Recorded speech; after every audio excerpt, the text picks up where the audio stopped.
Realm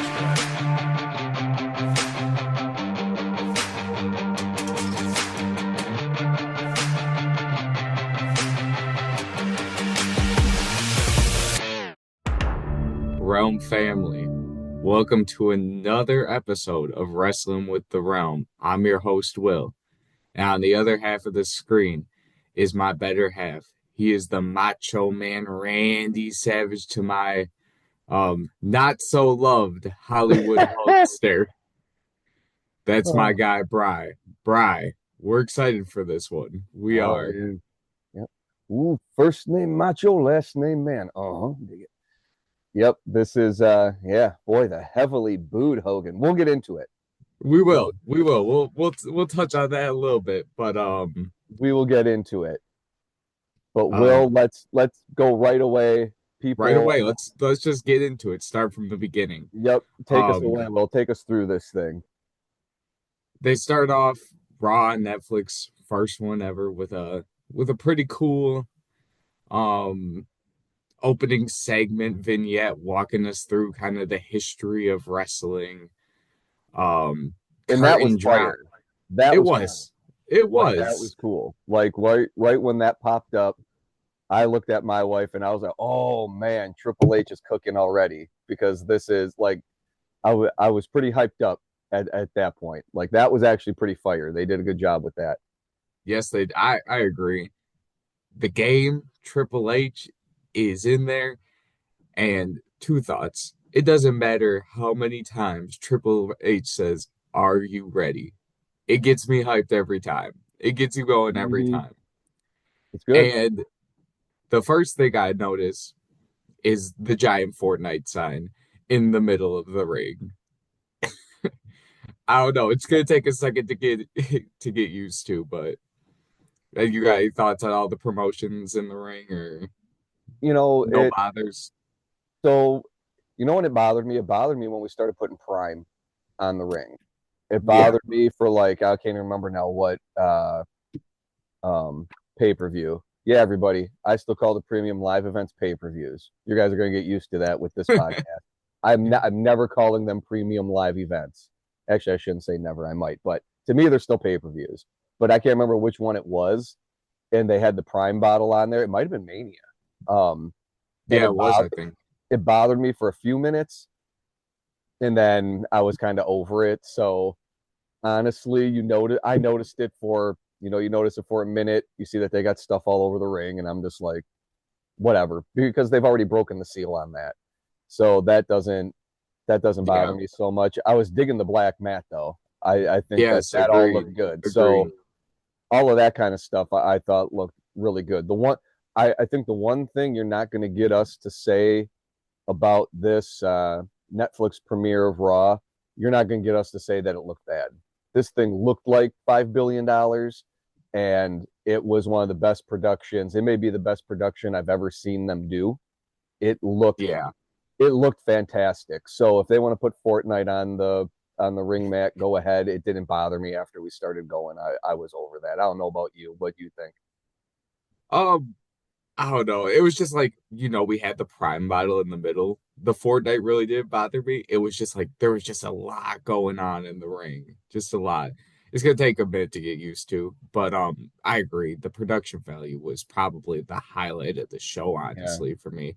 I mean, we'll get into what was Real American Beer one of the things on the mat? Yes, it was. I think that's why they marched him out there for a little bit. But good news for anybody who was bothered by all the logos on the ring. There's going to be one less. Going forward. There'll be one less on there.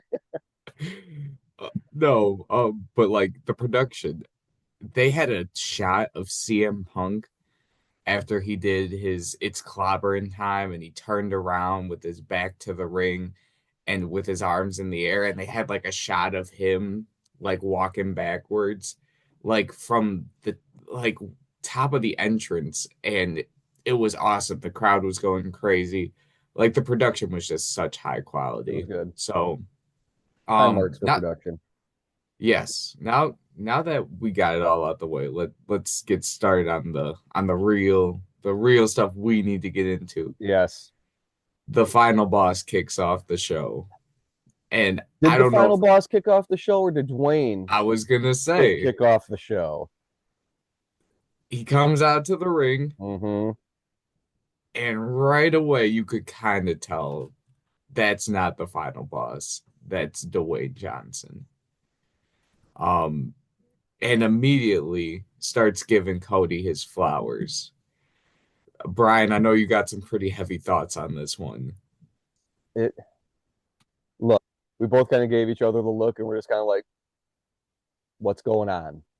Because, let's take it back a year. What they do best is when they blur the line between reality and doing a work. They did that perfectly last year leading into Mania. They Everything. They had social media going. They had stuff going on after the camera stopped that would show up, pop up on YouTube and Instagram and Twitter and X and all that stuff. And they were really blurring the line between what is a work and what's a shoot. And that's when wrestling is at the peak of its game, because you can really get involved in it and get lost in it. And this, I think they went too far with pulling the curtain back. So it felt like they were trying to do that same thing, but it felt like it was too much. It was too much of The Rock or Dwayne or the final boss or whoever he wants to be on that particular day. What he was doing with Cody, even with Roman, then to a certain extent, did you just flush away a whole year or longer worth of storylines and you guys just blew them off with that? It seems so unlikely that it makes your head hurt trying to think about it, because it's so confusing when you think, because I think we were saying you have him come out as the final boss or you have him come out as Dwayne. Those are two separate things. You play his theme music, he comes down, but now he's acting like Dwayne. Hey, I'm just here to kick off the show. Cody's great. This is great. You guys are awesome. Netflix. Hey, by the way, everybody who's listening, I don't know if you heard, WWE and Netflix are together. So there's going to be a lot of WWE and Netflix that they're going to talk about, because WWE and Netflix are together now. Like, that was annoying too, that they had to tell us like 27 You times. only heard it about 35 It times the whole night. Ridiculous. it was too much. But I think what there was a good thing that you and I were talking about when it came to The Rock, that when you have your suspension of disbelief with wrestling, it's one thing to have him come out in the beginning of the show and start the show. It's something different once the show is going and we're cutting to the Mhm. back and we see him with Cody, because that's in show. Like that is in the show. So is it part of it or is it not?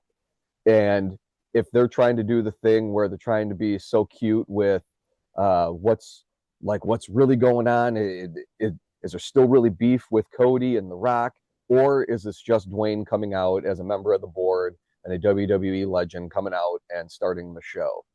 He kind of illuminated a little bit more about it when he got to NXT the next night, when he said that everybody was mad last year because he's mean to Cody, and now last night everybody's mad because I'm being nice to Cody. Well, just the final boss is 20 steps ahead, yada yada.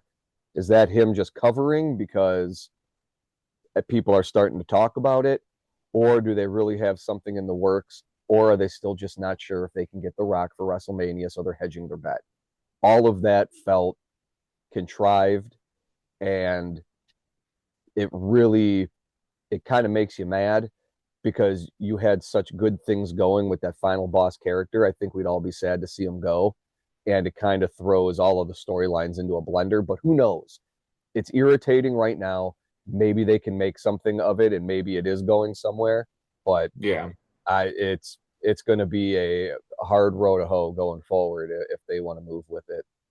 Well, and I want to just like do a quick cut over to SmackDown. You Yeah. get in, like Cody gets in the ring with Paul Heyman. And Paul Heyman's like, hey, Roman's entering the Rumble and he's coming back for his title. Like Roman, who teamed with Cody, still has a little beef with Cody. He wants his win back. You're telling me The Rock, who came out, was talking crap about your mom, was whipping you with a Yeah. weighted belt Yes. for 10 minutes after Raw went off air a whole year ago. And all of a sudden, you guys are just cool. You're cool. That does not make, like, I know you're saying, like, it's at the beginning of the show. To me, that just doesn't make any sense. And then you're in the back drinking shots with The Rock Yeah, that was on odd. TV. I was like, are you serious right now? You, to me, you can't cut back to a Rock and Cody storyline. It would make no sense. So so when we look at SmackDown and we try to make heads or tails of this, it was interesting with Kevin Owens because God, I wish I whatever they're doing is working because we're talking about it and we're all mad about it and we're all confused by it. So something, so they're doing their job on that front. Um, but it makes me wonder if there was a little cleanup in aisle 9 going into SmackDown. Kevin Owens, if I'll be darned if he doesn't come out and at least try to make some lemons out of this lemonade. And again, if this is what their plan was the whole time and they're going to have something great, you everybody knows you and I will be the first ones to give credit to everybody for pulling this off. Um, but right now, I feel like Kevin Owens is the one who on SmackDown at least tries to make something out of it and tries to paint Cody a little bit more with, you're Mhm. I thought you couldn't get any worse. Now you're shaking hands with The Rock just because he strokes your ego enough. Now you're his buddy. You come out here Yeah. with Paul Heyman and you do that. I go, so they're at least trying to work that a little bit and staying on Cody on SmackDown when he teams with Jimmy Uso, and then he leaves him high and dry. That felt very one. I don't know if you caught it. I think it was mentioned during the match that they did a little power and glory finisher with Jimmy and Cody. Hercules and Paul Roma got a little shout out with their finisher with the superplex from the top rope and then the big splash. I was like, all right, giving some power and glory reference was kind of cool. But then that whole match with Cody leaving and leaving Jimmy high and dry, I'm like, oh my God, that is so Macho Man and Hulk Hogan on Saturday night's main event. I think it was when he leaves Macho Man high and dry and the Mega Powers explode. And I was like, it took me right back to that. But I feel like maybe they are really trying to get the wheels in motion on a Cody heel turn with that because now you have Kevin Owens is making a lot of sense. He came out before and we're all kind of doing the thing where you want to be on his and Drew McIntyre's side because you go, what they're saying isn't wrong. The bloodline wreaked havoc throughout the WWE. And now here you are, you're just buddy buddy with them. Now it made it a little bit more clear when Kevin Owens came out. And he is saying what we're all thinking now. Hmm. You're buddy buddy with The Rock now. So are we kind of really getting the ball moving on a selfish Cody Rhodes and you go that way? Because he leaves Jimmy high and dry. Would he have done that a year and a half ago? Would No. he have left the ring, left Jimmy to go fight his own battle? I don't know if that would have happened. Um, so I feel like they kind of got back on track if that's where they want to go with Cody. But the Rock stuff, it waters all that down. It waters it down with him and Roman. It really puts a confusing wrench into things because what are we going to do now? Are we going to get towards Mania and we find out, oh, The Rock is available, and then we have to scrap other stuff again? He better figure out if he's going to be there or not, and they better figure that out, and they better get stuff in motion. And if he's not going to be there, and they start doing some other stories, they better stick to it and not switch it for him. Like it's time to either poop or get off the pot if you're The Rock at this point. Like that's kind of where I feel he Yep. came out dressed as the final boss. He didn't come out That dressed as yeah. Dwayne. So everything in my mind when I watch it, everything they're showing us is for a reason. More than ever, the WWE within the past year has been very good at showing us exactly what they want us to see. Nothing is by accident. So I want to give them the benefit of the doubt that this is going somewhere. I'm just curious what they're going to do because it's hard in my mind to figure it out, like what angle they're going to go. They could still do stuff, but it seems like it's a lot harder now. I was thinking about this, Will, and we'll see maybe what you think. I just thought of it the other day. I was trying to think if there's any comparison to what The Rock did on Monday night, where we have WrestleMania, um, we have everything that went through that story, how brutal it was with him and Cody and Roman. And then on that Monday after Mania, he comes out and he was kind of cordial with Cody like he was on Monday Night Raw. Then Yeah. fast forward now, we hadn't seen him except at uh, what pay per view was it where he came out and he did the Bad blood. it was that Bad Blood. He comes out and he does that, and we're all like, okay, what is this about? But we get him now. So I was thinking, is The Rock, and I only mean this in Yeah, absolutely. storylines, is he turning into a new version of the Mr. McMahon character to a certain extent? Triple H has always kept himself out of that. He will be out there and he'll do things, but he doesn't seem like he wants to get involved in storylines because The Rock bought all this new stock. The Rock is on the board. Yeah. Is The Rock playing that authority figure to a certain extent that can bounce around that way? Because the Mr. McMahon character did so much stuff.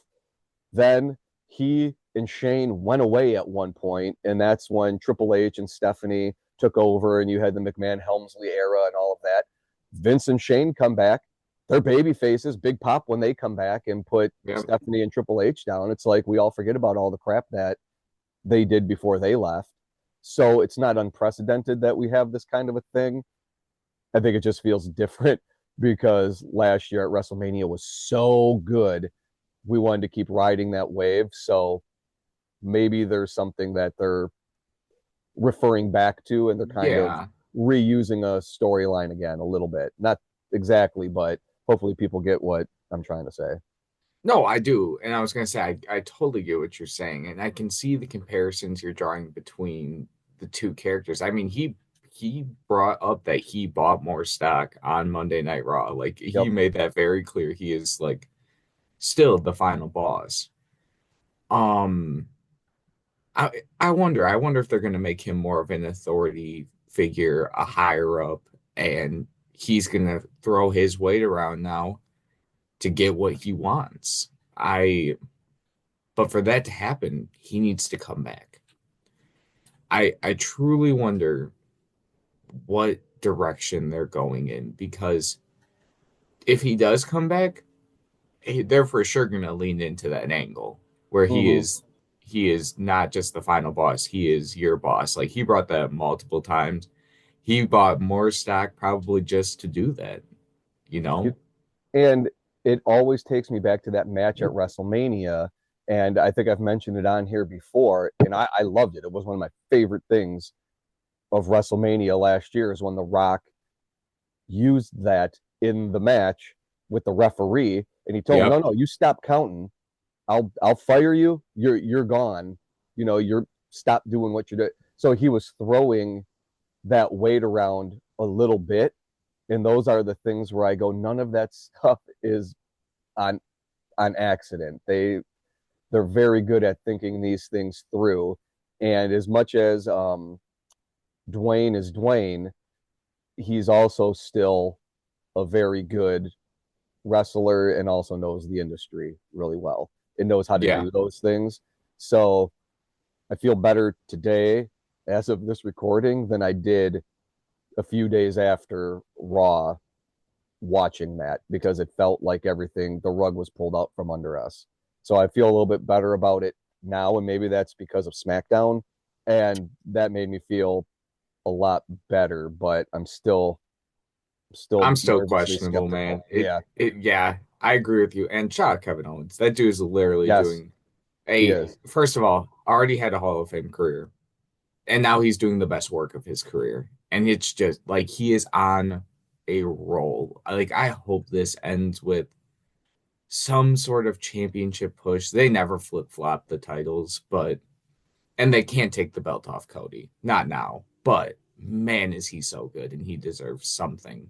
They can't take the belt off Cody, but what they can do is build a coalition with Drew McIntyre, Kevin Owens, and they can start getting people onto their side of what the heck is going on here. Because I'll be honest, I'm kind of getting on Kevin Owens' side with this whole thing because that No. made me mad Yeah. too with him and The Rock. And okay, so now it just popped in my head.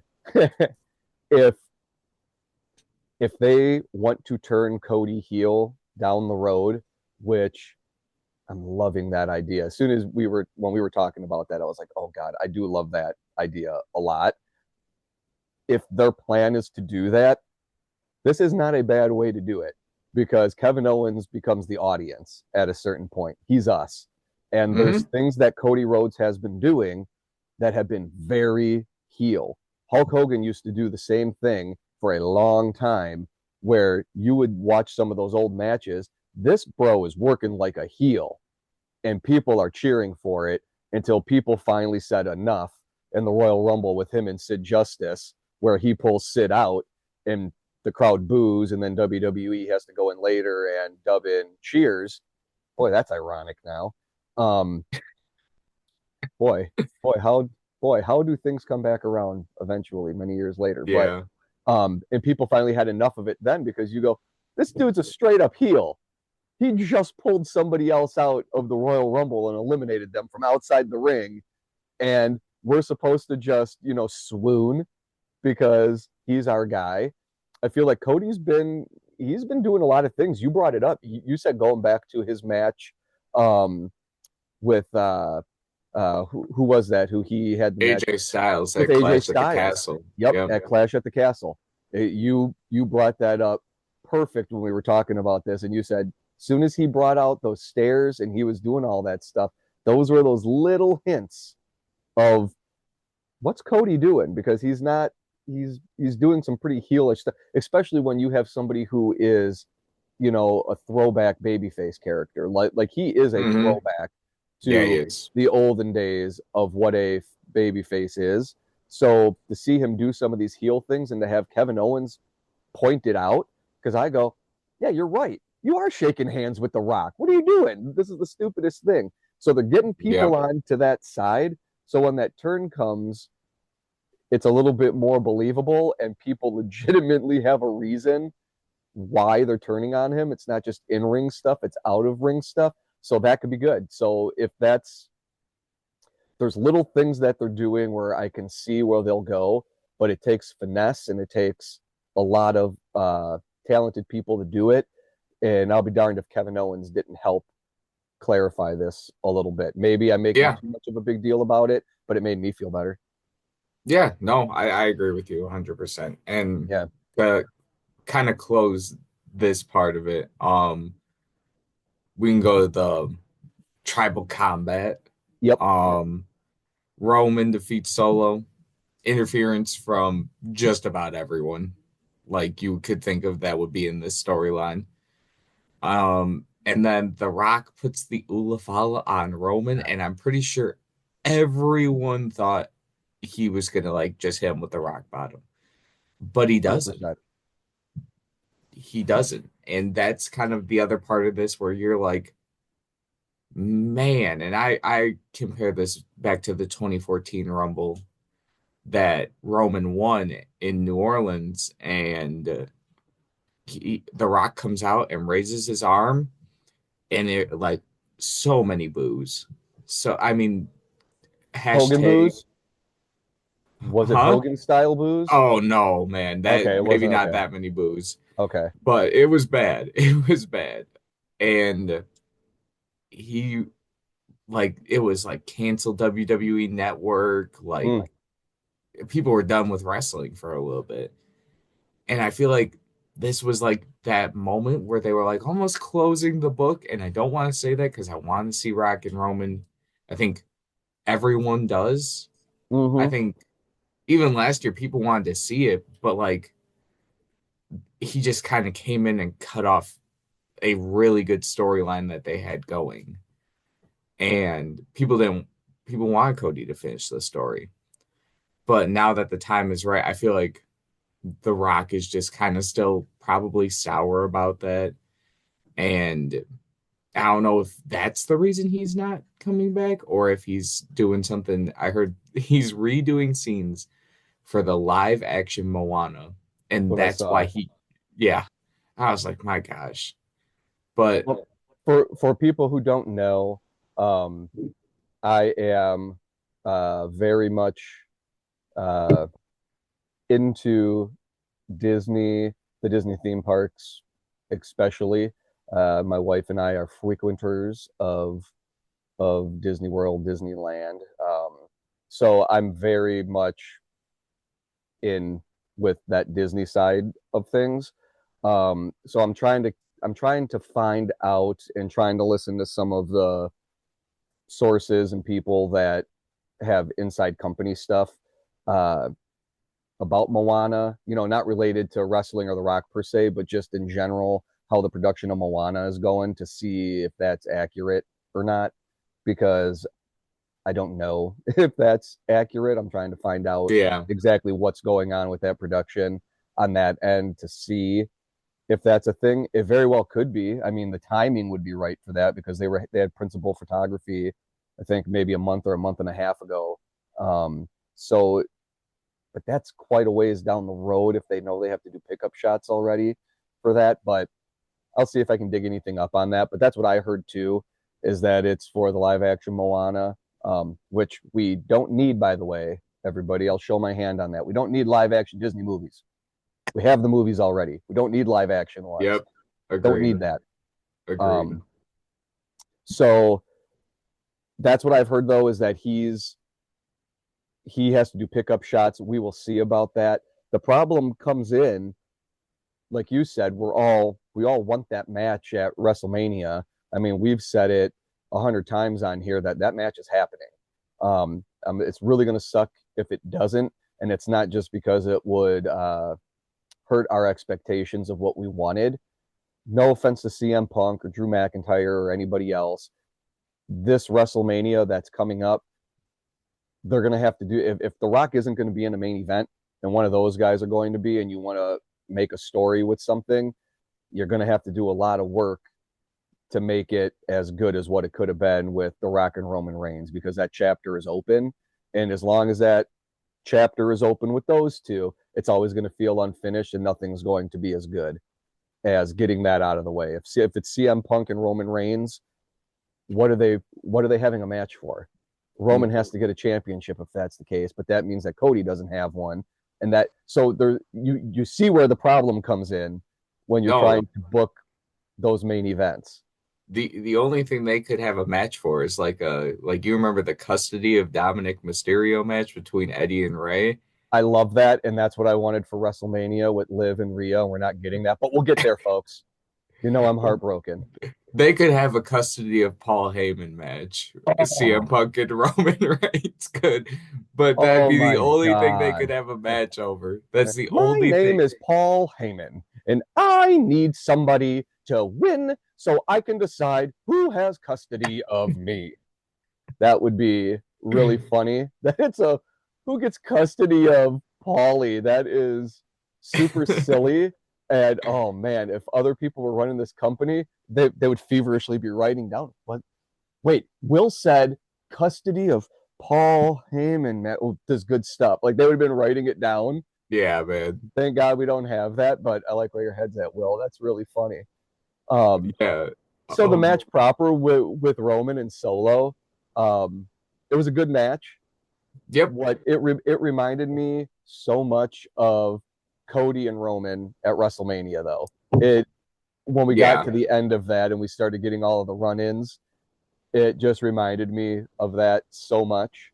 But but that being said, it was still a good match. I mean, I think it might be my favorite Solo Sikoa match that I've seen him have. I'm not a big Solo Sikoa guy. He kind of bothers me because he's such a try hard pretender, which I get he's supposed to be. Uh, but I think that was probably the most entertaining match that I've seen him in. Um, so I was surprised it went over clean. Well, not clean with the run-ins, but I mean win for Roman, no Yeah, extracurriculars afterwards. I thought that was super surprising. And again, it makes me wonder where they're going with that. Are we really yeah. closing the book on that chapter, or is this the start of something new? Sure, The Rock was fine at the end of that match, but that doesn't mean he's going to be okay come Royal Rumble or anything else. And you know what they could do? I know everybody is probably getting sick of us beating this Rock thing to death, but it has to be done, folks. If The Rock keeps playing this weird kind of doing whatever he wants to on the mic, doing whatever he wants to, showing up, just doing all the stuff that he's been doing where it doesn't make sense, but it's like he's here. Um, it does kind of work that at any point when he decides, I decided I want to do this, it would make sense. You know what I mean? Like Yeah. you literally could get more things cooking again and then have The Rock show up and go, oh, and by the way, I am going to be at WrestleMania. And if you had a really good story going, maybe people will be mad again. And that I don't know. I'm really trying to put some lipstick on this pig real hard. I need to stop because it's bothering me. But the bloodline stuff ending. You have The Rock, who's cool at the end of that, and then you have Roman going forward, and now he wants his championship back. It all it's all just confusing. The only match for Roman, if The Rock is not there, is the trilogy match versus Cody. Yeah, but do you It's want the that? um yes and no. I do want that trilogy match. I do want the third and final match. I mean, that's two superpowers going against each other for the last time. And it'd have to be the last time. I do want that match. I don't know if I want it at WrestleMania. I want like Cody versus John Yeah. probably would be my um pick, and we can just after this segue right into John Cena coming out, but that'd be the only thing. Do you have a match for Roman that would make sense if The Rock's not there? No, that's the problem. Is that if you take Hmm. CM Punk and you have him cash in his favor because he wants to main event WrestleMania, I it's not that I like CM Punk. I like this version of CM Punk a lot. I like this older because I'm older. I like this. I'm like the old Coke versus new Coke. Will, you got to go back and find the commercial for new Coke and old Coke in the '80s, and it's like, well, I like old Coke because, well, it's old and so am I. That's what I feel like when I just said that with CM Punk. Uh, I like this older version of CM Punk. Um, I think it's good. It's my favorite version of him. Uh, but with that being said, I don't want to see him in Roman. You haven't given me anything to get me invested in that yet. Uh, Now for Roman and Cody, part three, that trilogy, wouldn't it would be so much better a year from now if we have a heel Cody going into Yeah, that, where you have agreed. a A heel Cody 100% agreed. and a babyface Roman going. To me, that makes more sense. And you could probably book the heck out of that thing. Like that seems like makes a lot more sense. Um, Especially if we do get Roman and Rock, and Rock puts Roman over, that would be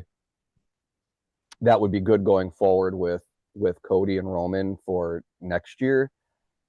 Especially if you want to try to cultivate more of this Kevin Owens and Drew McIntyre kind and Seth Rollins kind of faction trying to be the voice of reason, that you could do something with that. But I think that I feel like that's a year away though. If you don't have if you don't have Rock and Roman, I don't know. I don't know what else grabs attention for Roman to be doing. But yeah, Will, what do you got for that match? What do you think? Um, I I hate to. be that guy, but I'm starting to enjoy Solo Sikoa. I knew And you would. I knew you would. I, man, I hate to say it. And it started when I'm pretty sure Jey Uso was in like the main event of a match. And all of a sudden, Solo comes down to the ringside and he flashes like four tickets for him in the bloodline. And he's got like this awful grin on his face because he's such a bad actor, like selling and stuff. But man, he's so funny. And there's been a few matches where I'm like, Solo's actually kind of impressed me. Like him and Cody was good, and him and Roman was good. And maybe that's only two matches he's impressed me on. But, but you know, he's growing on me. He's growing on me a little bit. So, um, yeah, I think that's the highlight of the match for me is that Solo Sikoa is getting slightly better for Solo. Do you Um, think that they go? Do you think that Solo and the new bloodline? Do you think they all fall in line with Roman now? Do you think that it's just one solid bloodline again? no, probably not. I think maybe Jacob Fatu does. Maybe that's where the turn is, but obviously he still loves Solo. He said it on Friday, so I think he has. I don't know if the match is Solo and Jacob at WrestleMania, but that's probably where they go with all of it. That would be my guess. And I yeah, I don't know if there's anything else that makes sense for the new bloodline. Maybe like they fight for the tag titles like Solo and Jacob do, but that would just feel so like, you know what I'm saying? Like that's not a Yeah, good match for them.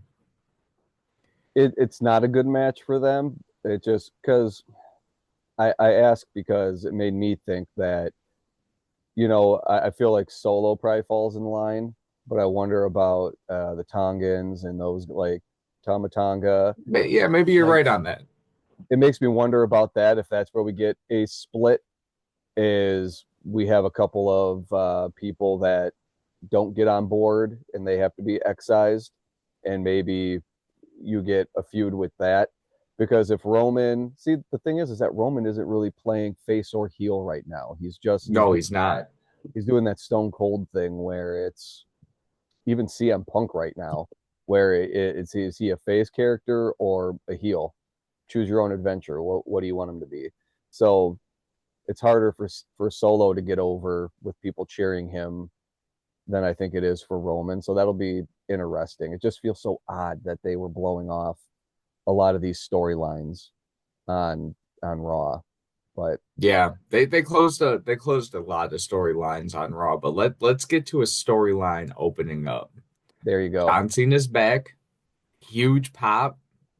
The only pop that was um louder was probably the Home Alone kid. He was probably the loudest pop of the night, but The Home Alone kid, that is bite your tongue, Will. That is Macaulay Culkin.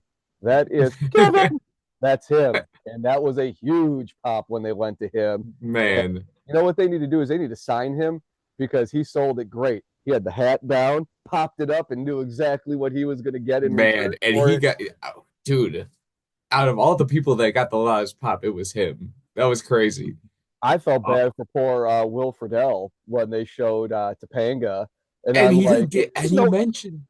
no mention, and then backstage there's no That's mention. I'm like, that's crazy. Batman Beyond, Boy Meets World. Fine. It's like this guy is just as much of an icon as she is, and he got no love, and I was so No love. heartbroken for my guy. I really was. I was like, you know what? I got you, brother, and a lot of Yeah. other people do too. But that was Yes, funny. that's right. That's right. That was funny. But John came out nothing of note really. He entered the Rumble. It was a good promo. Um, I know you I think disagree with this a little bit from when we did talk. I hope he stops kind of playing like the I'm John Cena. I lose all the time and I'm old and but Ah, I'm still but then he kind of built it up to but we never give up around here, and I'm gonna win the Rumble. And I know you didn't like that. They said he was gonna win the Rumble.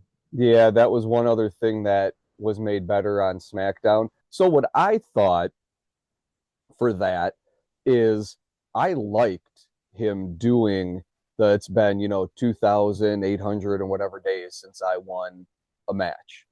I liked him saying that I know everybody wants to see a 17th, record breaking title, but let's be honest, it's not why I'm back here. I'm back here for you guys, for me to be here. Let's have fun and let's cheer. I kind of like that because I like the idea of if he would have just stayed with that. I said it would have been awesome if they would have booked him until Rumble, book him in like some mid card matches. Like, don't put him on anything big. Book him in some mid card stuff. Have him struggle in some of those matches, and but it's John Cena and it's fun. You know what I mean? He can be the super nice guy in those matches, trying doing the never give up stuff. Book him that way, then have him enter Rumble, and just have Royal Rumble go on. And I said, like 45 minutes in, we get the John Cena still hanging around, and you really build up that thing where it makes us a little bit more surprised when it happens. So when he brought that up and said, "I'm going to win the Royal Rumble," I was like, "Oh, you guys kind of squashed that."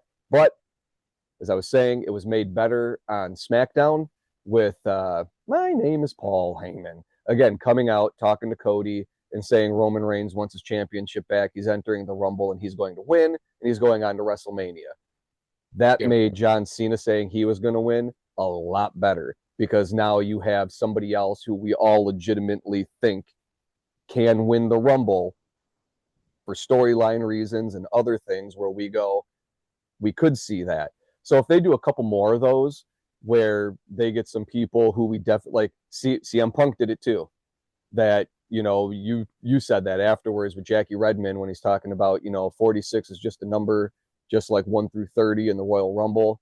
So I feel like the more guys you get doing that we honestly believe could win, which hats off to WWE because they have a heck of a stable and a roster of people that we think could win Yeah. and go on to Mania and main event. Um, Again, some more that we want more than others, but the more superstars you have doing that, it lessens John Cena making that statement because I was like, oh, don't say that because now if you do it, we're all going to say, well, yeah, you told us you are, and if you don't, we're going to be disappointed. So I wish you would have left it, Yeah. but makes it better when other people are saying it too. Uh, but I love the John Cena idea, and it goes with turning Cody heel. If you're going to turn him heel, that's when you do it, and that's who you do it with at Mania is John Cena, and that works. And I think you're still on board. I'm all on board with Cena winning, getting that record breaking championship, have Cody go away for a little bit, have him come back total heel, and you can work Cena. I was listening to Jim Cornette, and I think it was Cornette, and when he was kind of talking about it, he was saying that doesn't make a lot of sense to put the title on Cena because you only have him for so many dates. So it's kind of what's going to happen when he's done. He's either going to have to drop the belt or he's going to have to do this. And I was like, nah, you don't do that. You have him get to the end of his line where he's doing that. Put a tournament up. Like, do that whole thing. It's been, Yeah. No, you know what I tournament. mean? Like, you have Yeah. him retire without having to do that. And I know people, I know that was frowned upon for a long time in the biz doing that kind of thing. But if you can do that with anybody, it's John Cena, where you can have him win, have him go over, and instead of having him lose the belt, or you have him lose to Gunther. You and I have been saying that. That is another person that he could put over and elevate him more. So yeah, there's a lot of stuff that they could do with John Cena that I think would actually work. Um, what did you think of his promo? I know you love you some John Cena. You're the John Cena That's guy. my I goat. came along for the ride, and now I'm all John Cena. That's So my goat. I'm excited for all things John Cena. You brought up mid card. I want to see all of it. I want to see him wrestle some of the mid card guys. I want to see him wrestle like I don't know if Dominic Mysterio is technically mid card, but Sure. I, Dom would be a fun match. Just a quick Monday Night Raw feud or something. Like, I want to see him wrestle Raws, Yeah. SmackDowns if possible. Like, I want to see him do a little bit of it all on this retirement tour. Because when he was there, he was a workhorse. Hmm. Like when he was champion, he was wrestling every night. So, yeah, Gunther would be a perfect guy to take the belt off him. You could build that heat for Gunther and make him the ultimate heel like the company believes he's going to be. Um, you could also have Cody come back as a heel if that's the route they want to go. I'm all for that. Have Cody come back as a heel, take the belt off John, but I don't know. Almost when he loses that belt, you want it to be like kind of like a passing of the torch Hmm. moment. So maybe like a face on face match, but I don't know. That's We what got a made lot me of think time. like a tournament. I know that that stuff always doesn't work so great, but like if he were to win and he does his run with the belt, uh, it would be cool if he dropped the belt and left because he's retired. And unlike some other guys, Ric Flair, I think when Cena says he's done, he's actually going to be done. So Yeah. there would be something poetic about that. To set a record, 17th championship, have a little bit of a run with that. Everybody knows you're going to be done. So there's no, you know what I mean? You're not going to fool people with that kind of stuff. We're not marks anymore. Everybody gets it.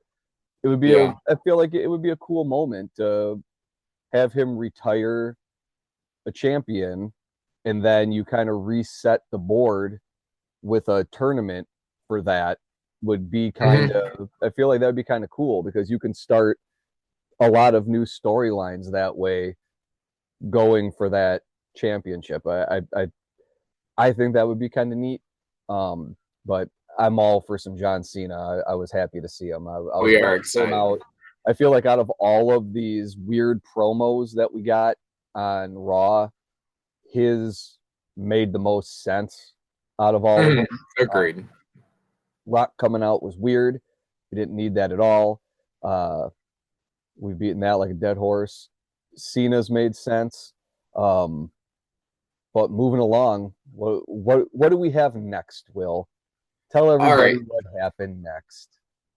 Well, let's before we get to what I assume is going to be a pretty long segment. Let's go over some rapid fire stuff. Just some quick notes, okay? Dude, All right. Drew versus Jay. Good match. I think good match. we disagree on the winner because I said, man, it just doesn't make sense. I want to see Drew stack some wins. You kind of are more in the camp that Drew's okay off this one. I think Drew gets I don't think that loss hurts him one bit. I think it actually helps. I think it helps his story going forward because it's just gonna make him more angry and more jaded about the bloodline. And I don't know how people feel about this because I feel like people get torn with these kind of finishes. Just a little roll up package out of nowhere for the win. Um, I don't mind it. sometimes, sometimes it works, sometimes it doesn't. I think the best ever was in Survivor Series with $1 Million Team against the Dream Team when Undertaker came out. It comes down to $1 Million Man and Bret Hart. Yes, I'm going to give Bret Hart another compliment. I know pigs are not Wow. flying.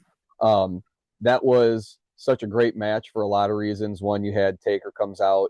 Um, my guy Brother Love is out there, but when it's those two left, Bret doing all of his Bret stuff in that match at the end, selling, and you think he's going to get that little roll up for a quick win that he would always do, and then Ted DiBiase reverses it, grabs the trunks a little bit, and gets the win. That was one of the best uses of that kind of a finish where nobody gets a finisher in. It's just a quick technical reversal. So Yeah. I thought it worked. I thought it was a good win for Jay. I think it helps him. Kudos to Drew for selling it, putting on a good match for that, because I think they both come out better in this. I think it helps Drew with his um, being angry and cynical and jaded, and it's a good win for Jay to pick up against a top guy. So I thought it was a good match. Honestly, it may have been the best match on the well. CM Punk and Seth Rollins was good, but it has problems. We'll get to it. But Yeah. I think as far as the matches go, it may have been maybe the best or my Yeah. favorite match on the Yeah, whole. I agree with that. And Yeah, you want to know, Drew's picked up plenty of wins over Jay. It's yeah. fine for Jay to get one. All right, moving on. Just some two quick segments. Chad Gable asks for a match. It's going to be him versus he wants to face the best luchador, and they already had a quick little vignette showing Penta is coming. Penta versus Chad Gable next. I mean, well, tomorrow on Raw is Yep. going to be phenomenal wrestling. It shouldn't be free television. Like I can't I can't tell you how good this match is going to be. Very excited for that one. I'm excited for that too. I don't know Penta from anybody. I've seen a little bit of it, so I'm uber excited because I know there's a lot of hype going into it, and I like Chad Gable. I that okay when we do a 2025 what we think or what we want to happen in 2025. Yes, Spoiler alert, one of those things on that list is going to be Chad Gable has to get to the next level because he right now is a kind of hundred stuck in percent. neutral. And he's somebody who, boy, once you get him in the right booking and that right story, I think he is somebody who could be really, really entertaining because he's a great Yep. heel. Um, the For somebody like me who jumped in and had a big gap, I go, oh, he's Kurt Angle. And then the more that I find out and the more that I go through, I go, oh, this is not a Kurt Angle ripoff as much as it is he is a new version of Kurt Angle and it's all designed that way. And boy, does he do it really well. He just has Awesome. the most punchable face of of anybody who might Agreed. be in that locker room aside from Dom, but we love Dom too much. So we don't want to Yeah, hurt that we don't want to hurt that pretty face with that that's right. mustachioed man. Um but Gable just you hate him so much and he's a great heel. So I am super excited for this match because I think it's going to showcase somebody that maybe people haven't seen before in Penta. For people like me who are fans but don't know this guy, we're going to get to see him, and I'm expecting it to be electric. And then you get Chad Gable, who we know he can work. This could be a great match. I mean, they could Yeah. put on a show, and it's only going to help both of them. It doesn't matter who wins this match. Hmm. It's going to help both of them. Absolutely. It doesn't matter who goes over. It's going to be good. All right, and then I have two last quick notes. One might be a little longer, but um, the New Day needs to build steam. Mm-hmm. They can't keep having these bad. They had the best heel turn in a long Mm-hmm. time. Yep. You have to build some steam with this group. Like, give them a match, give them a win. Like, you can't have them come out say nothing because they're getting booed. It's like the opposite of what I mean, it's very similar of what they do with Dom, except they just walk away and they quit. Yes. Like, and I get it's, and I'm not to the point where I'm tired of it, but like, that was the last week of it. Yeah, I'm good. I think Let's go. so. Yep. Like, come on. They need to, and I think this is so. I heard the original plan was for them to have the match with Ray and a mystery partner, which was supposed to be Penta last week on Okay. Raw. The Rock was talking a lot, so that match got cut. So that being said, like they need to beat Rey Mysterio and probably Dragon Lee. They'll probably just throw Dragon Lee out now. Yeah. Um, yeah, and then they need to cut promos, build steam, and beat the War Raiders. They Yes, need to be the new tag team champs. they need. I agree with you 100%. They got to start getting steam because right now, like you said, they've been walking away. Like they've just been Yeah. stomped on. I think did it happen twice on this episode of Raw where Yeah, two twice. times they get cut off and you just get a we don't have time for you guys anymore. We got something else going on. They need to snap in a big way. And if it was the Attitude Era, I have bad news for Jackie Redmond. If it was Attitude Era, she'd be going through a table or something crazy at a certain point. We're not there anymore, folks. So maybe as No, far as we get Jackie's okay. right, yeah, Jackie, you're fine. Toronto Maple Leafs fan. I know she's a Canadian, but we can't fault her for that. We can, but um, yeah. So she's safe from going through a table, but maybe we get a microphone snatched out of a hand, and we all ooh and ah that they finally snapped and did that. But we got to get something. They have to Yeah. go forward. What they need to do is they need to have New Day just start going through the tag division and just start being a menace. Like they just need to start just causing problems with everything in the tag team Yeah. division and get the chip on their shoulder that they have. I feel like they're building up to that though. Like they're building up to them snapping. You're only going to do Mhm. so many times until they finally do snap, and I feel like that is fastly approaching, and I'm all about it because it should be a lot of fun. So I'm with you. Yeah. You need to push them. Yep, and on the other hand of it, I think New Day versus War Raiders could be something that's really good because the War Raiders are really good wrestlers. Mm-hmm. So are the New Day. But they need to build the War Raiders because what they did with the Judgment Day is they just sat there with the belts and did nothing. Mm-hmm. They are not the Judgment Day. They're not a main event staple. They don't have a person in the tag team that's going to be fighting for the world title like Finn Balor. You need to just build them up so you have two, like kind of what they're doing on SmackDown. You have DIY Yep. and Motor City Machine Guns and the you have all these people that are slowly building up. So when they do collide, it feels like it's something special because Raw's just going through a complete rebuild of the tag division. 100%. The Judgment Day had those titles captive for over probably because even when Priest and Balor had them, think about it like that. They were captive. Like it's been Yeah. almost 2 years now. So hopefully this is the start of a really good reset. I'm down with that 100%. I am fine with that reset button being pressed. Oh man, that just reminded me for this pod, I wanted to make a big red reset button and start the show by pressing it and saying that that's what they did with a lot of storylines. Sorry, everybody, you missed out on that gag. I totally forgot about that. Just a big. I was gonna walk out like Hillary Clinton with the big reset button and press it. It would have been funny. A little political humor for anybody who knows the reference. All right, I got one more. Um, quick note might be a little longer, depending on where we go with it. Um, Hulk Hogan. They rolled the Hulkster out. Wait, hold on a second, Will.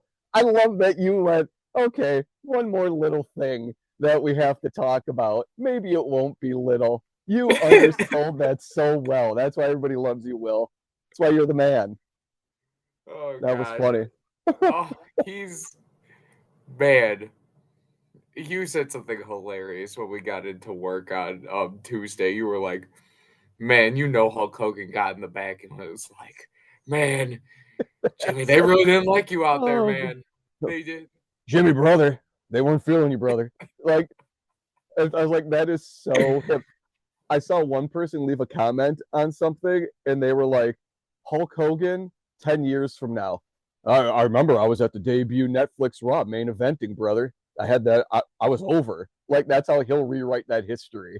Is that according No, to him, he was there for the premiere and he was over like Rover. That's how he'll remember it. But that is I oh wonder that if they'll go in and pipe in cheers for him. Do you think they'll I don't pipe think in they some will. cheers? I don't think they will. I honestly don't think that they will. Um, it was, boy. Okay, so my first thought with that was, and this goes back to one of the negatives of this show. Um, this felt like they had two things to do. They had to present this new era on Netflix of what it's going to look like, how things are going to work, but they also had to do the thing where, for whatever reason, they had to stroke Netflix like nobody's business on this show. And it got to the point of absurdity. We already talked about it, that 30 times that we have to be reminded that we're on Netflix. Hey, FYI, we're all watching you on Netflix. We know you're on Netflix. I know that. You know how I know? Because I had to log into Netflix to watch it. So it was kind of silly after the, half dozen times of hearing you're on Netflix. Yeah, no kidding. We're watching you on Netflix. Um, but $5 billion worth of Netflix paying WWE. The only thing that makes me nervous with $5 billion is I hope Netflix doesn't have certain things that are going to have to happen with this deal.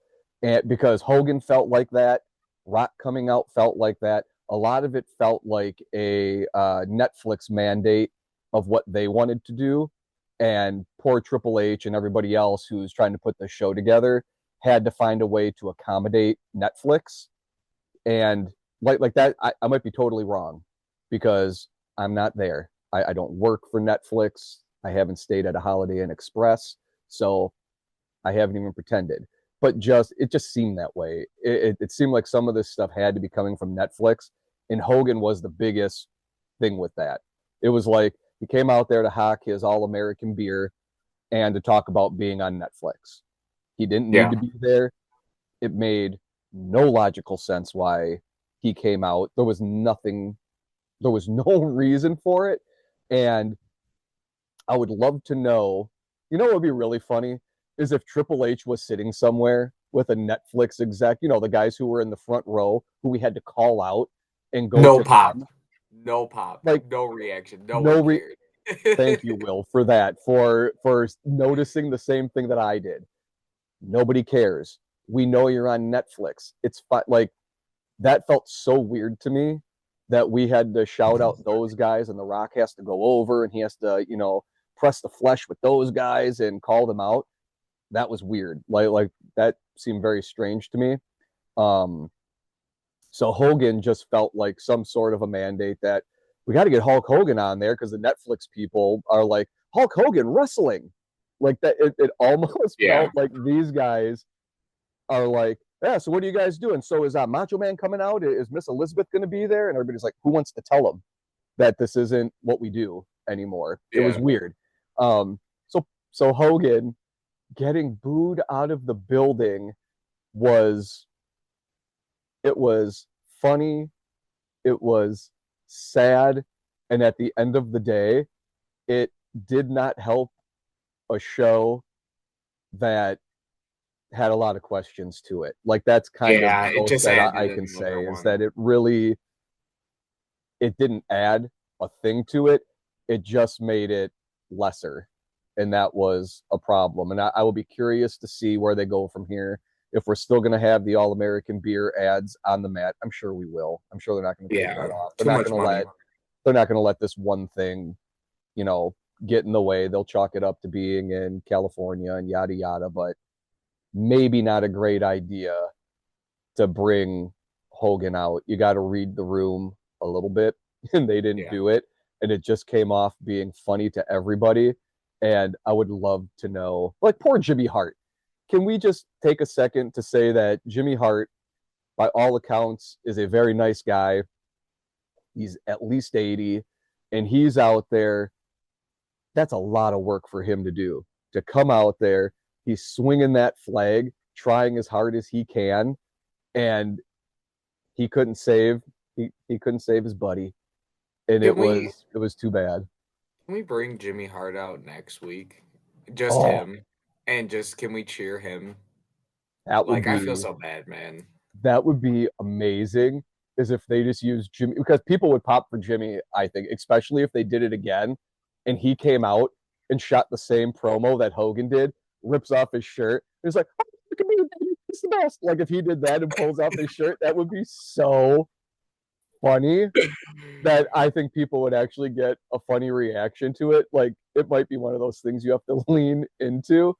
You know what the Yeah. funniest part was? I'll tell you what the funniest part was. Is that Hogan, as he's doing his promo, he knows they're booing.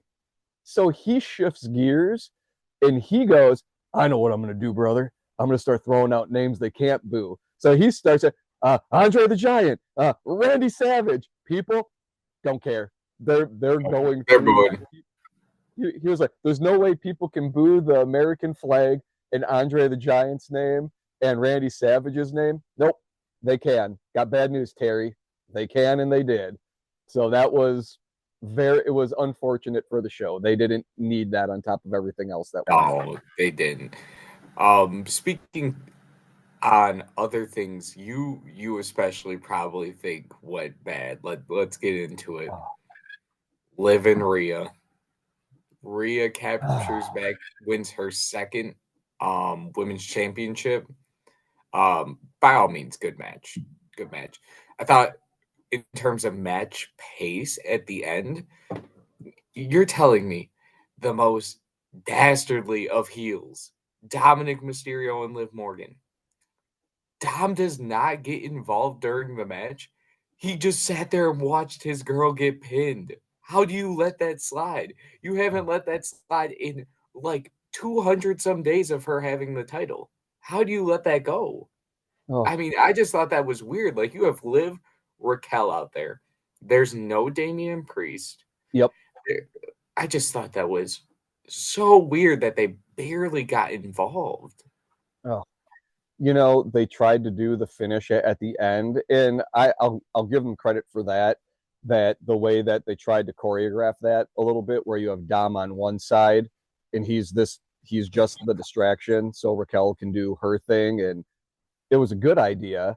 And then Rhea gets, she hits the chair and she kicks out, and you go, okay, that's when my heart broke because I knew where they were going. Because you and everybody else who has watched us know I love this story and it breaks my heart so much. Not because Rhea won. I'm glad Rhea won. We all knew she was going to eventually. Liv was not.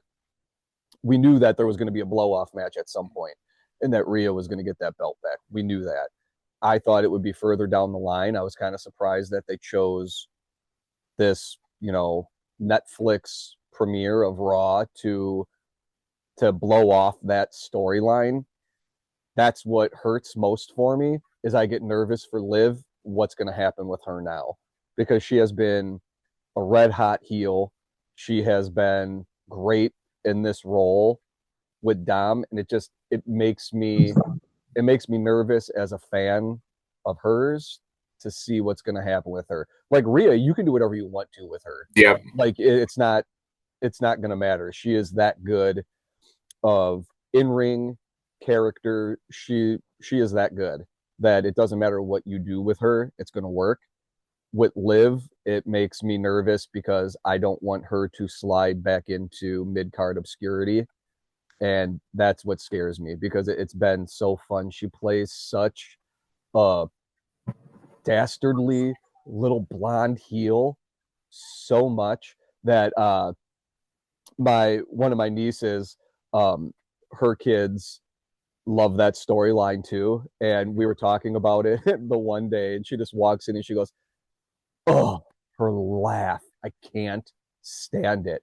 And I was like, "Bravo, Liv." Because that's the type of reaction you want to get from people is Yep. that you want to evoke that in people, and she does it so much. Oh, and by the way, I don't know if we've talked about this before, but everybody go and just listen to Liv Morgan talk and then watch Family Guy and listen to Meg, Mila Kunis. She sounds exactly like her. And once you realize it, you can't get it out of your head. And it only makes her character better because everybody hates Meg on Family Guy. And it's like she sounds exactly like her. And it only helps. I love Liv. I love Dom. I love Rhea. I just wish we would have got more. I'm sad to see it go because it really does feel like they they're done with that story. Oh yeah, it's done. When Dom gets in the ring and he wants to get a hug and she gives him Riptide and kind of just, scuffs her feet back, just to me, that was literally her showing everybody, I'm done with Dom. I'm done with this. I'm moving forward. Just makes me nervous of what's going to happen with those guys because they've been a draw, and I don't want them to just fade away like happened so many times. So I could definitely predict the future for Liv Morgan, probably, and it goes something like, and your new women's tag team champions, Liv Morgan and Raquel Rodriguez. That's the future. Back to the mid card, and it's unfortunate.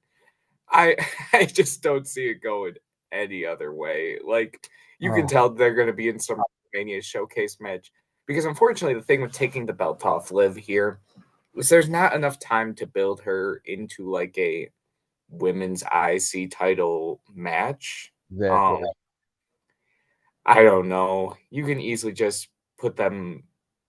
I mean, they could go away for a little bit. I heard the rumor is Becky Lynch was supposed to come out at the end of Yeah, that match, yeah. and they replaced it with The Undertaker. Love seeing The Undertaker. I That's love my seeing the Undertaker too, but it made no sense what he did.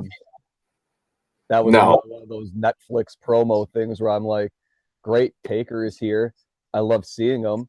It didn't make any sense. It would have made more sense if he would have drove down to the ring and maybe Rhea gets on the back of the bike and they throw an arm up and they each do that and they drive away. That would have been kind of cool. But I don't, him doing a lap around the ring, stopping on the ramp, them looking at each other and high fiving and walk away seemed anticlimactic. Like it didn't seem, it, It felt like $5 billion worth of Netflix money is what it felt like. that's what it felt like. And I wonder about that if that's legit that it was supposed to be Becky Lynch because what do you do with her in that moment? If it was Um, supposed to be her, what do you do? they're probably gonna run it back at WrestleMania, would be my guess. Oh. I huff because so okay, You so want what's something new? and what's the other person who you've been telling me that you are thinking that maybe they're gonna work a program for Rhea Ripley? Maybe EO Sky Yeah, was my other that's guess.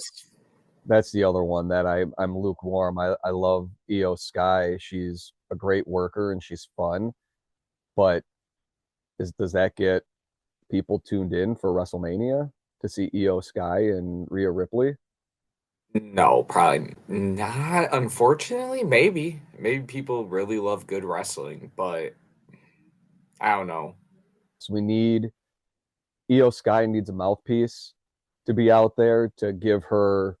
And you were kind of talking about that. You were saying that maybe you thought that was supposed to be Dakota Kai, and that never really materialized. That we were going to give her that person to be the, you know, in Well, the olden yeah, days, we would give her a manager, and that person would be the one who gets the heat and can get her over and do all that kind of stuff. And it's not Io's fault. Like she's a great worker and stuff, but when you want to cut a promo, you don't look to Io Sky and go cut a great promo for this match.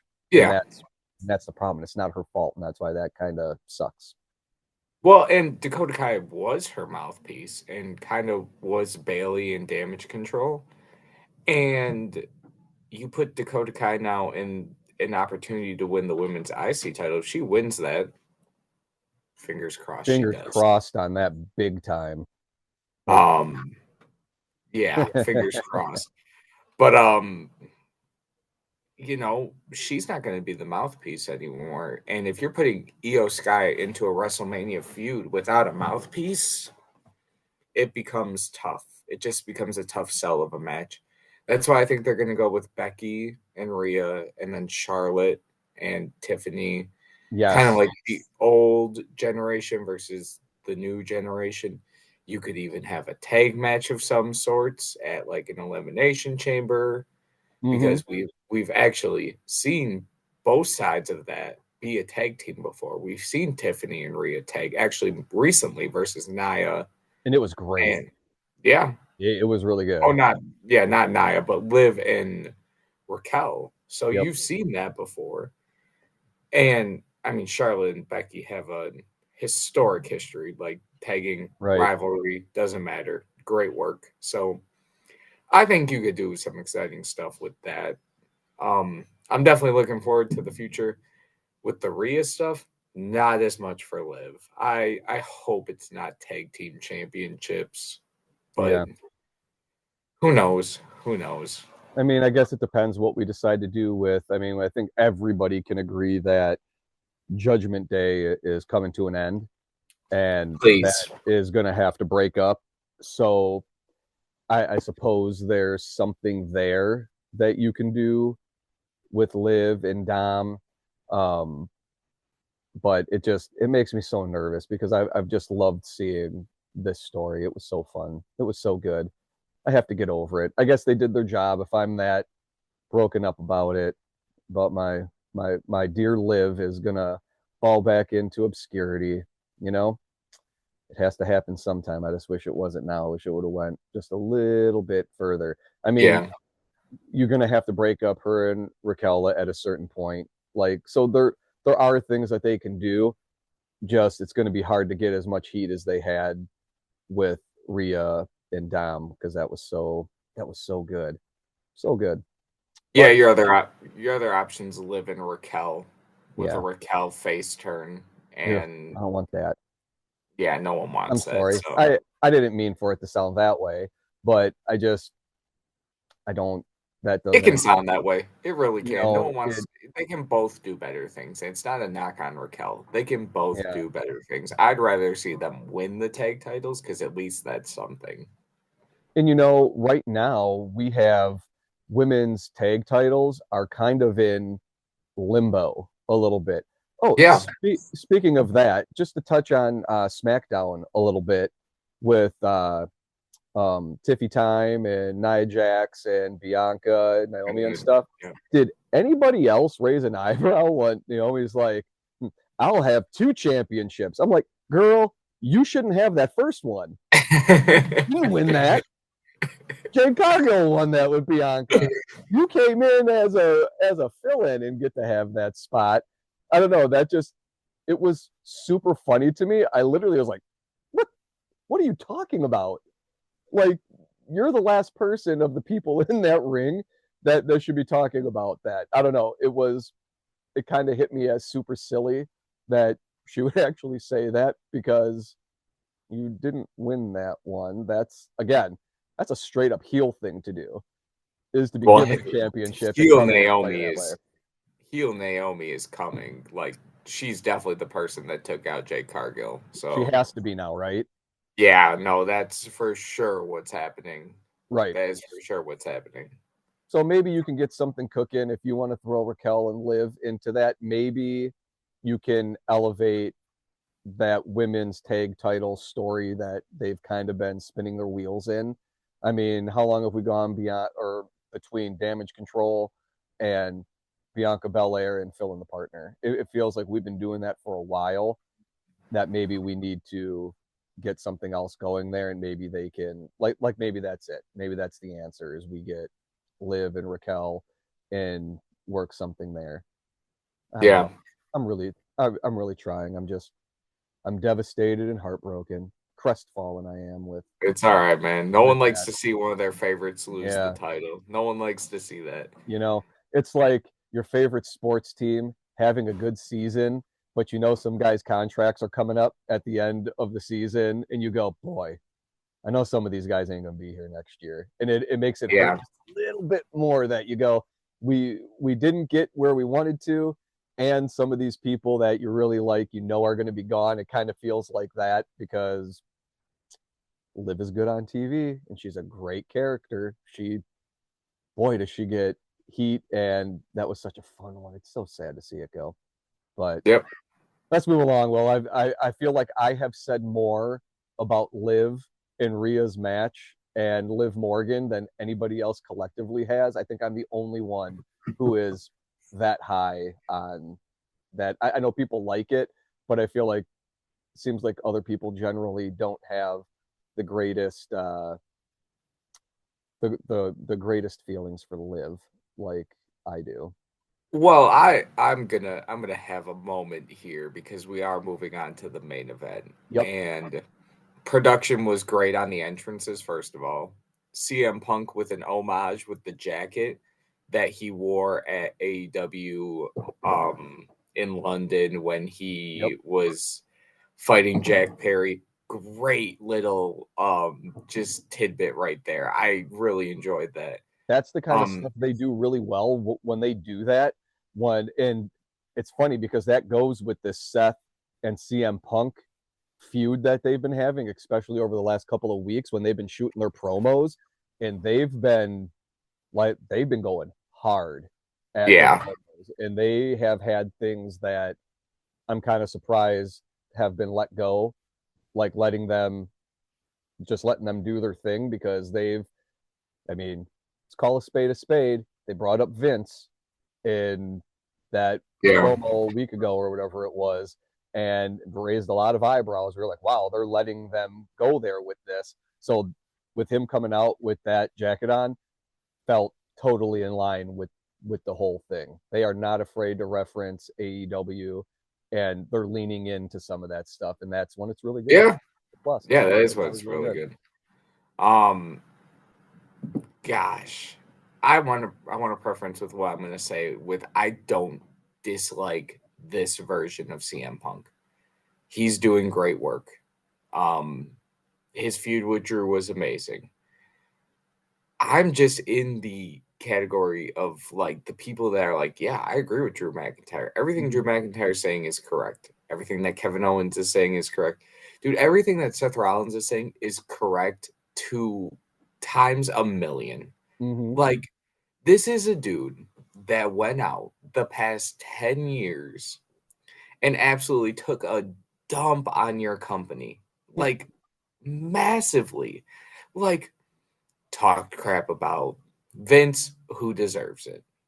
But he talked crap about your current best superstar, makes the most money for you. Mm-hmm. Like, absolutely shredded Roman Reigns, crapped on Seth Rollins, who was another huge superstar for you. And he absolutely had a hit piece on the Cole Cabana podcast on the dude that runs the company now, Triple Mm-hmm. H. Yep. And for all that to happen, and you have put across from him the workhorse of the WWE over the last 10 years. MVP Seth, of oh my Mania last gosh. year. Yep. Has done everything you asked of him. He's lost the title, and I mean he's had his flowers, like he's won his titles, but he just main evented his first WrestleMania, and he's been your workhorse the last 10 years. And by the way, he lost that. He lost that match. He loses big Mm-hmm. matches all the time to put people over, and you let CM Punk, who has destroyed your company the last 10 years, come in and beat your workhorse. And I'm a huge Seth Rollins fan. I felt this way about Seth Rollins way before CM Punk was even in the WWE. But for him, and this isn't the end of the feud. No. This isn't there. This is a trilogy. So if Seth Rollins wins the trilogy, which he won't, but if he does, I take back everything I'm saying right now. But to me, that's just man, he's a better man than me because him taking that pin he must have swallowed a lot of pride to do that. He probably got paid a lot of money, and Mm-hmm. that's why you do it. He's probably set for a long time off the money he made off that one match. But man, I disagree with the decision. I get you can't kill CM Punk's momentum because he's going to go main event WrestleMania probably because he has some imaginary favor from Paul Heyman, and somehow Paul Heyman's going to get you in the main event of WrestleMania. I don't know how, but That's so silly. Yeah, I disagree, but you can take it away on that. I'm with you for a lot of what you're saying. Seth, man, boy, it's kind of funny that CM Punk afterwards, when he's getting asked about, oh, what about working Cody? What about working with Roman and stuff? And his answer is just like, hey, sounds like sounds like a good way to make money. Like those sound like you make money off of these matches, and that's what I'm here for. So like he's kind of leaning into that whole thing. And this kind of that's why I like this version of CM Punk. He's very business like in what he's Yeah. doing. Um, we all know all of that other stuff. It's not like in the olden days where this stuff kind of just we don't refer to the meta knowledge that we all have. Nowadays, everybody is hip to it. We know all the stuff that he's said, all the stuff that he has done. It's a testament to Triple H to bring him back and understand that, look, it's a business and everybody wants to do business. And good on Seth for doing the job. But yeah, Yeah. I don't think it's over. Um, I think the fun thing about their feud is it seems like CM Punk from the beginning is doing the classic villain thing of I know this is super important to you. I don't even care about you.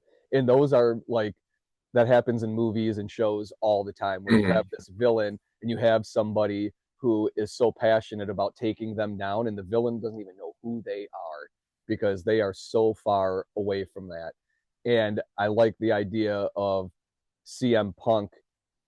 He wants to main event WrestleMania because he's never done it, yada yada. He has a favor from Paul Heyman. Still don't know how that works. I'm in story. It's not like Paul Heyman walks in and is just like, I have a favor to cash in. I'd like him to be at WrestleMania. Thank you. Like it doesn't work that way. So that whole thing No. is a little bit silly. Um, but it could be a lot of fun to see CM Punk just trying to do his thing and Seth Rollins just not letting it go and just kneecapping him at every turn, preventing him from getting what he wants. I feel like you can make a good Mhm. with that. My problems with the match, I had a lot of problems with this match because if they do go more matches, you kind of crapped on it with this one. It was a finisher fest. I hate finisher fests in matches when it's not a blow off match. We have people, and it was this whole show did that. It was the Liv and Rhea match that bothered me about that. Um, that you just have people are hitting finishers left and right, and people are kicking out, and that drives me insane. And they were very similar between those two matches. That you have CM Punk has to do, go to sleep twice. He's able to get it and gets the win.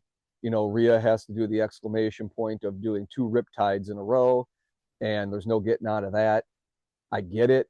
It just always kind of bugs me because where do you go from here? Like the next match you have, you can't have somebody just hit one finisher and have it be over. Like you kind of destroy that. So going forward, now you have to think of more creative endings for each match. So that to me was one of the big problems on this show is that it was too much. It felt like a big blow off match, but we all think it's not. So where do you go from here? Because they gave it everything. I mean, they're I hate finisher fest. Everybody know that. Brian doesn't like that. He's not a fan of that because you kind of kill what these guys are doing in the ring for the next one. So I like the story. I think the match, the way that they did it, it was a good finish. We all felt good about it, but it felt like a blow off match, not the first of a trilogy because I don't know where you go from here. They're Yeah, gonna have to start. maybe You're that gonna have to is it. start doing all kinds of like see, and you already had him and Drew McIntyre in Hell in a Cell, so that's off the menu because you can't do that now with Seth Rollins because that's just going to feel like a redo. So it'll be interesting where they go from there, but it left me feeling a little lukewarm. I think the show may have been a little bit better. I I, I mean we're getting to the end of the show here, and we'll give our final thoughts, but I think we all were kind of thinking there was going to be more surprises than there actually was. It was weird that the show didn't feel like it had any of those big surprises that we're so used to. Yeah, there wasn't. I guess I wasn't expecting like surprises, but I was expecting like The Rock to maybe like turn heel or for I don't. I guess maybe expectations were too high for a Yeah, Monday night, yeah, and it was a good episode of Raw. But if like maybe if The Rock turns heel, we're sitting here and we are talking about this being an A plus show, and it right. was just missing that huge moment because there was big moments like The Mm-hmm. Rock coming out, Rhea winning the title, Undertaker, but Hogan. you know, Hogan, Hulk Hogan, yeah, for sure. Biggest pop of the night. Oh, Um, yeah, I mean, it was just missing the huge moment that you thought you were going to get when you pay a company $5 billion. Yeah, I I don't know where you think this goes on a letter grade scale. well, as far as a letter grade goes for this, boy, um, there was a lot of positives. Production was amazing. It looked like $5 billion. Some of the shots that they were doing were kind of cool and inventive, and I haven't seen before. The matches overall were pretty good. Some stuff didn't make any sense. When you throw in all the Rock stuff, is probably the most damning thing on this whole show because it all it did is confuse people. Um, if they're trying to work that story, I think they went a little bit too far. Now we may come Yeah, back now in a few months and say how smart it was, and if that does happen, we'll be on here and we'll be saying that. We'll be saying that it was great what they did. Um, the Seth and the CM Punk match, I liked it, but it drove me insane because it was a finisher fest. You got poor Liv losing, but I understand why it was done. I mean, overall, if I had to give a letter grade to the show, a C. They passed. Um, Expectations weren't met. Maybe that was our fault, but yeah, it felt like the purpose of this show was half of promoting Netflix and this new union that there is, and the other half was blowing off some matches to go forward. So we'll find out tomorrow. As of recording of this, we'll find out tomorrow will be the second episode of Netflix on Raw. In case nobody knows now that Netflix is hosting Raw now, so Raw's on Netflix. Everybody, um, we'll see if we get back to more kind of what we're used to because it felt like there was just it just didn't hit right. It was like having your favorite meal, but something was off with it and you didn't have the right ingredients. So you had to use something else. It was still enjoyable. You still liked it, but it wasn't your favorite. It wasn't the thing that you like so much. So I'm going to give them a C. That grade could be elevated based off of where we go. We might come back and totally redo this and look at this premiere episode as being more impactful than it yeah, actually. A lot of problems, very confusing, but production was good. I think that everybody who was on the show did what they were supposed to, minus Hogan, who did what he thought he was supposed to be doing, and it just wasn't working, brother. Um, but yeah, I'm gonna go with C. What do you got, Will?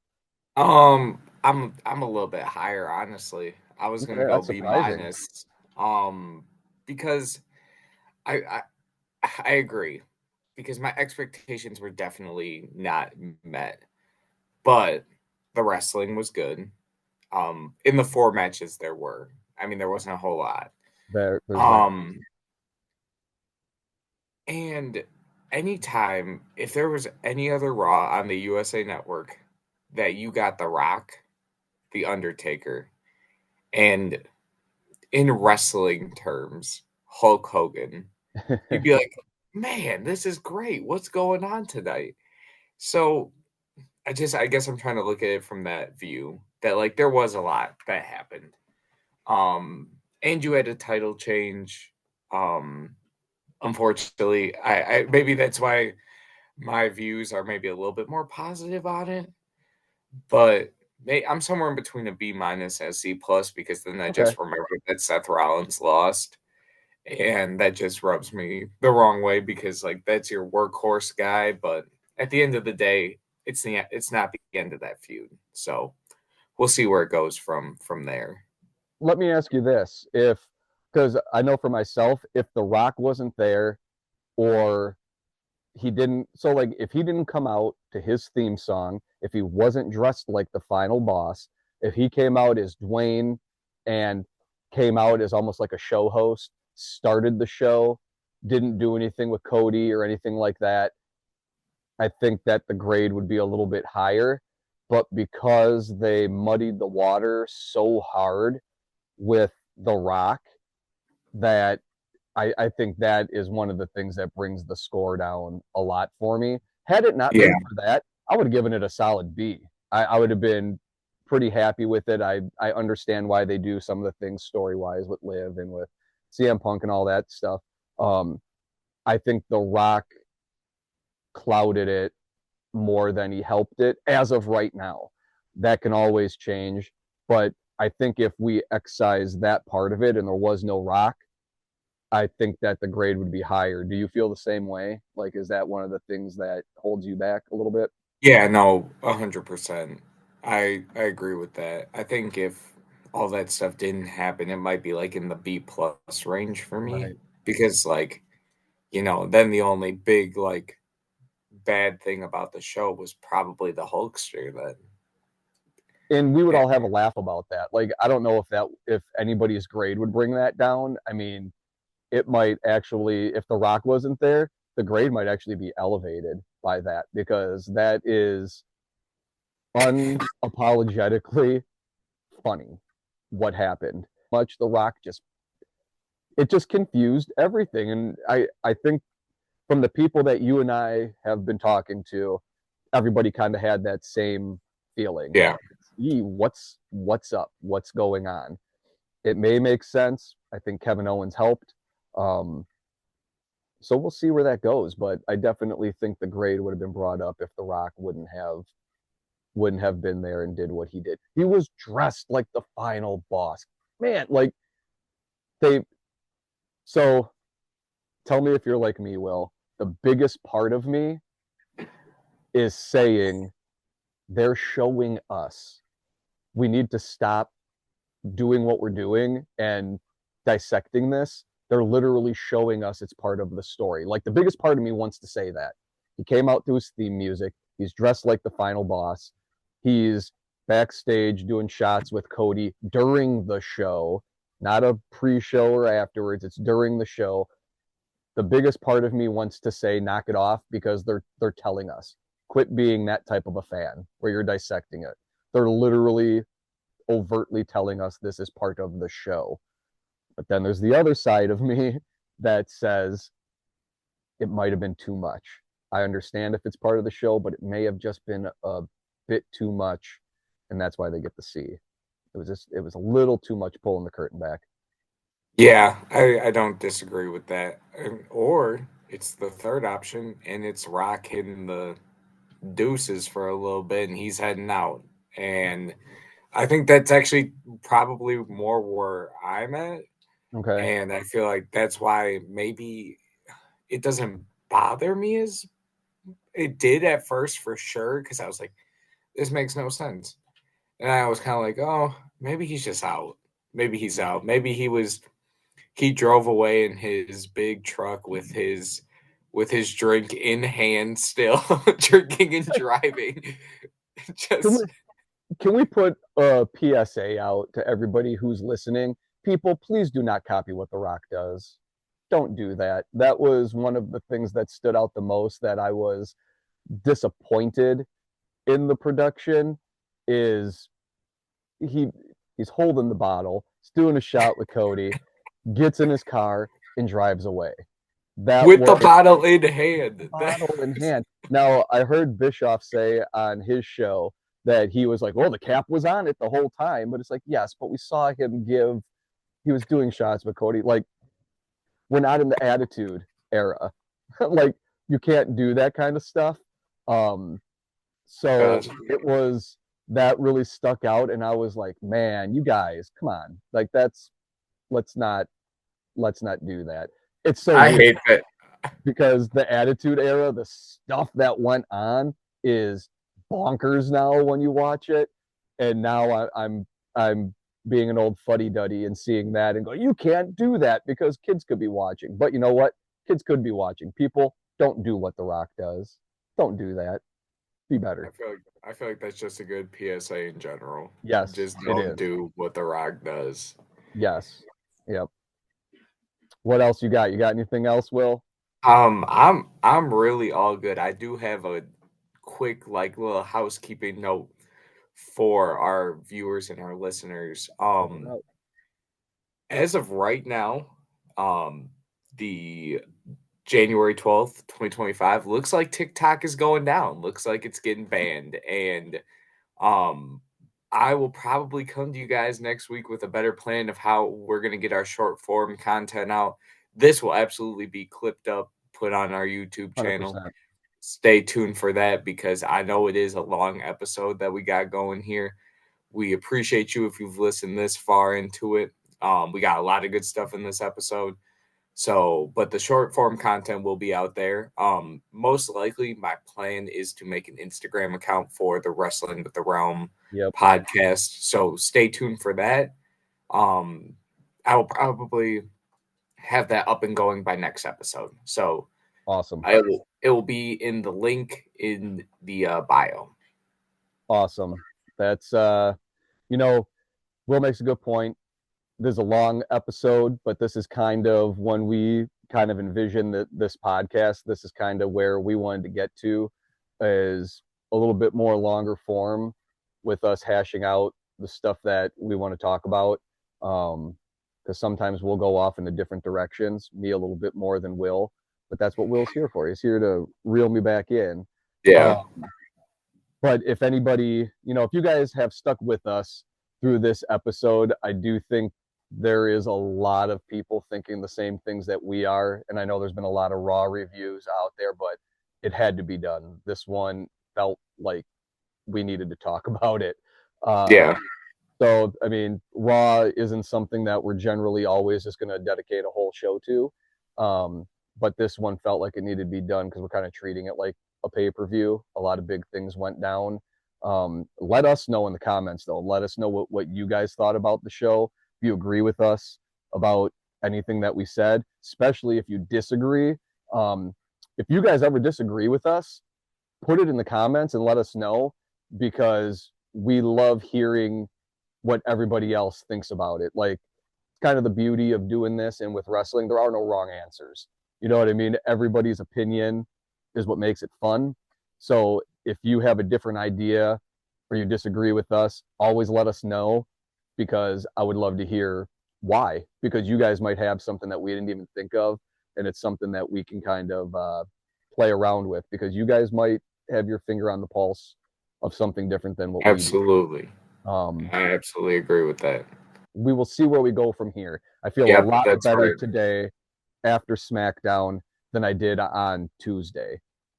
Tuesday, Yeah, I was like, I felt that almost betrayed by the WWE that they were taking these things that we had been working up to and crumpling them up and throwing them away. So I feel a little bit better now.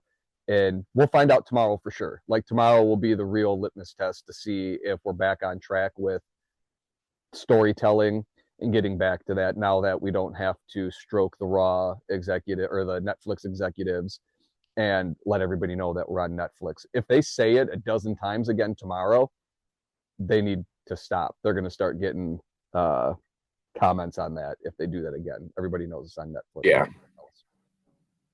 You Yeah. got anything else for him, Brian? Or I we don't have anything else for this Raw. I feel like we went through it. We got all of our thoughts out. Um, I'm excited for tomorrow to see where it goes. I'm Yep. excited for some of the stuff that we have coming up. We're going to have another overrated, underrated coming up. And hey, Will, when is the women's IC final? When is the It is tomorrow. Oh, that's tomorrow, you say? Yeah. Boy, we may have an overrated, underrated that may have to do with that match. It'll be fun to see what happens tomorrow. Um, Yeah. I'm Just we are cheering for Dakota Kai for sure. That is 100%. Yeah, that is who we are cheering for. Other stuff to keep on the lookout for. We're gonna have a just kind of a things we want to see in 2025 video coming out. Mm-hmm. And then, of course, I mean, it's crazy to say this, but we are slowly approaching the road to Ooh, WrestleMania. We're going to do a Royal Rumble predictions video as well. We've been meaning to do like a PLE like predictions video, but it's tough because we usually record on Sundays. So we will have that ready to go before so we yep, can get that out for you guys. yep. Brian, anything else for him? Just everybody again, anybody who came over from the Realm Paranormal podcast, thanks guys for coming over. If you guys haven't checked it out, we do have our movie review up for The Endless. Um, I'm not suggesting anybody go watch that movie, but if you have, or if you want to listen to a really fun movie review, head over to the Realm Paranormal podcast. We have that episode up. I listened to it recently, and I agree with me. I agree with everything that I said in that. Big surprise. Um, so that's a lot of fun. So thank you, everybody from the Realm family. We appreciate you guys, and everybody else. If you just came over for the first time because of this Raw review, go check out our old stuff. I feel like we have a lot of fun. We also have something else that we're going to start doing. We haven't done it yet. We're going to have something called Retro Rewatch, where Will and I are going to give each other an assignment for an old pay per view, because there's some from the past that Will hasn't seen, and there's some from my dead period that I haven't seen that I'm sure Will says I got to watch. Those are going to be fun because there's probably so much stuff over the last 10, 15 years that I haven't seen that you are going to recommend, and it's going to be fun to go through and kind of Oh yeah. review it. That'll be a For lot. for our viewers that know, Brian will be watching the WLC match at TLC 2014. So maybe one of the best matches of all time between El Torito and Hornswoggle. You know what? Um, Oh, I know Hornswoggle. Okay, so yes, what's really funny is that there is going to come a point where you're going to be having me see some of these older pay-per-views, and I'm going to show up. I'm going to have an Alexa Bliss shirt on. I'm going to be like all of these yeah, people who we don't have right now that I'm going to be a fan of, and then won't shut up about they got to come back. We got to get them yeah, back. They're so great. It's going to be funny. You know what's really funny is that you can't do the opposite. I'm gonna have you watch like SummerSlam 1992, and you're gonna be like, "We need Rick the Model Martel back. Where's the model? We need him back." And that'll be a lot of fun. You're gonna be like, "Oh, I love his arrogance he was spraying on people. It was great." That's gonna be funny. Oh, yeah. I'm other than excited that, for all the content we got yeah, coming out. yeah. Um, Other than that, I think I'm good. How are you doing? You good? Yeah, all good, man. Shout out to all you guys that tuned into the pod today, that have tuned into the stuff in the past. We appreciate all of our viewers. We appreciate the Realm Paranormal podcast for promoting us, getting people to come over from there over to here.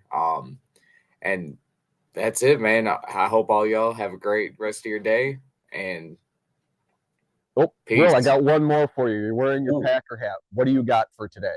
Packers are playing today, peeps. Oh gosh. Packers, it's gonna be a close game. Don't use your heart. You use your head. Oh, I Packers sent you win by a field goal. They got to win by a it. field goal. Oh, that was you got to put that clip up, Will, of you starting and me of you going Packers by and me going don't use your heart, use your head, and then you going That was amazing. That was so Oh, funny. oh man. I'm hoping, man. I'm hoping. This should be a good game. I'm Yeah. I have detached myself from football many years ago, so I get to be an outside observer and have a little bit Yeah. more fun. But I am pulling for Jordan Love. I hope That's that right. Jordan Love can go out there and have a good game. I feel like he deserves the pun intended love that he's been getting. So it should be a That's good right. game. That'll be That's exciting. right. We'll see That's what right. Triple H cooked up for this Packer game. Oh wait, we don't do that in professional sports. It's never No. rigged. No, it's never rigged. Uh Never huh. rigged. Uh huh. Yep. All right. With that though, I think we will catch you guys later. For Will, I'm Brian. This is Wrestling with the Realm podcast. We'll see you guys next time. Peace out.